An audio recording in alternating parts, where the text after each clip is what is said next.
est ouverte.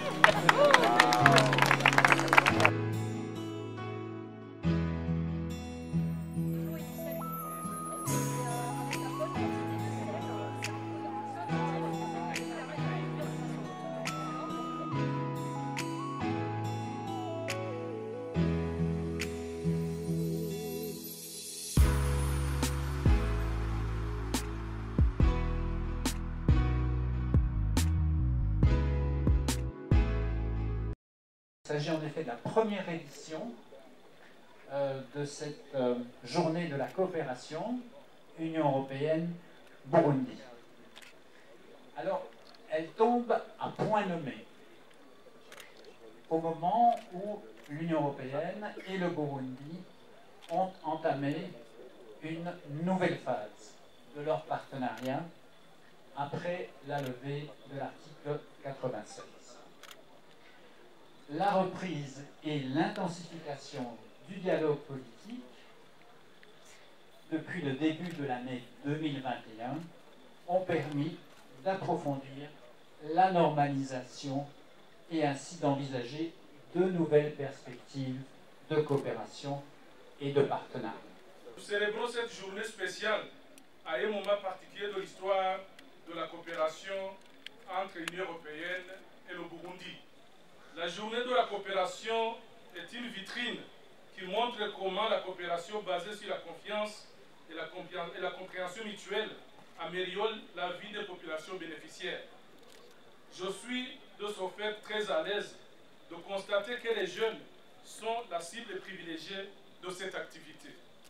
Les jeunes constituent, comme vous le savez, la majorité de la population burundaise, environ 65%. Ils représentent les leviers essentiels de la politique de développement du pays. Les jeunes sont la colonne vertébrale de la lutte contre la pauvreté et l'édification des sociétés inclusives. Contrairement à ce qui se dit dans plusieurs forums internationaux, les jeunes ne sont pas les leaders de demain, mais ceux d'aujourd'hui. Projeter leur leadership au lendemain est une erreur à rectifier. Excellence, Monsieur l'Ambassadeur, le programme indicatif national 2014-2020, préparé dans le contexte du 11e FED, avait identifié l'appui au développement rural pour la nutrition, la santé, l'énergie et la bonne gouvernance. Je me réjouis que dans ce cadre, l'Union européenne ait entre autres mis un accent particulier sur le soutien à l'entrepreneuriat du secteur agricole, dont l'objectif est de contribuer à la création de la valeur ajoutée et des emplois en milieu rural en lien avec les priorités du gouvernement burundais dans le secteur agricole, mais aussi, comme vous le savez, ce secteur est au sommet des priorités du gouvernement responsable et laborieux.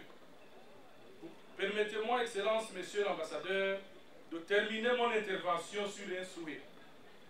La levée des sanctions en février 2022 a redonné de l'espoir à tous les bénéficiaires des appuis traditionnels de l'Union européenne et de ses États membres. Nous souhaitons que soient réactivées les diverses visites d'amitié, de fraternité et de solidarité d'antan. Revoir le dynamisme du passé, fièrement affiché par les partis au moment de la programmation de l'exécution des projets de coopération, capitaliser également les grandes réalisations ici des appuis directs dans les secteurs porteurs de croissance, engager des discussions au sein des commissions mixtes, des commissions bilatérales de suivi et des négociations intergouvernementales, et enfin, Monsieur l'Ambassadeur, relancer le cadre de discussion pour compléter le programme de développement du secteur de la sécurité qui était sur une bonne lancée.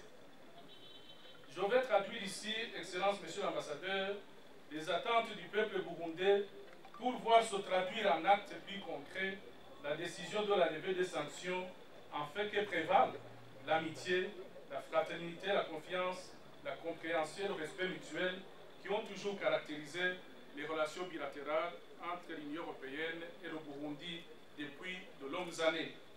Je profite de cette dernière seconde de mon allocution, Monsieur l'Ambassadeur, pour vous exprimer nos chaleureuses félicitations pour l'organisation impeccable de cette journée spéciale pour la coopération entre le Burundi et l'Union européenne. Au demeurant, je saisis cette occasion pour vous réitérer notre engagement ferme et notre détermination pour mutualiser nos efforts avec les vôtres pour relever la coopération bilatérale entre le Burundi et l'Union européenne au plus haut niveau possible dans l'intérêt mutuel de nos peuples respectifs. Je vous remercie de votre aimable attention.